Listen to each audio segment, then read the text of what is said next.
One of the world's most popular tourist spots, Japan, has finally opened its doors to international visitors, but with heavy COVID restrictions.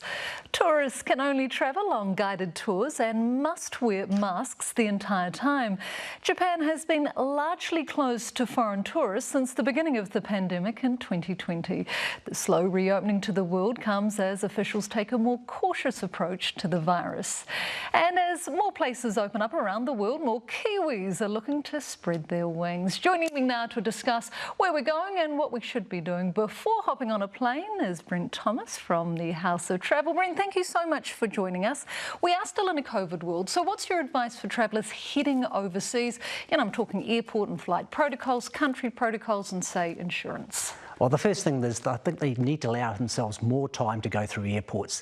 Unfortunately, there is a few more forms to fill out, and unfortunately, some people don't do those before getting to the airport. So allow yourself some more time to go through the airport, and make sure you've got your documentation in place as well. And travel insurance, as you mentioned, it's very, very important to take it out. You can get COVID cover in travel insurance if you take the right policy. Look, I'm still a bit nervous about heading overseas, so where do you recommend we take, say, an easy break, and where should we avoid? We're certainly seeing a lot of New Zealanders travelling to Australia, Cook Islands and Fijis. They're perennial favourites, but it's also very easy to get in there. There's no pre-departure tests required to go into those countries. And so therefore it's relatively easy to go in and then come back out again from that perspective. But we are also seeing people going into other places now. Singapore is going to be popular later this year, and America will certainly become popular when we get more carriers down here.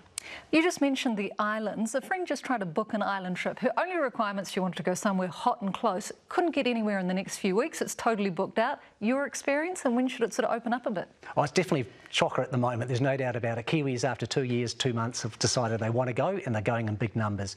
People need to book early. So what you should be thinking about now is September, October for this year, but also think about 2023, because there's a lot of people who will miss out on their holidays this year. It's been 3, 4, 5 years before they've gone away. So think about going maybe April next year for the school holidays. Book now. That's the answer. Friend just tried to book, he lives in Sydney, tried to come back to New Zealand, a return trip economy from Sydney to New Zealand, $1,700. It's almost criminal.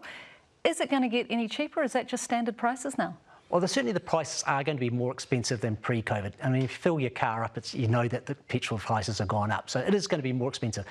But that is symptomatic of person booking late.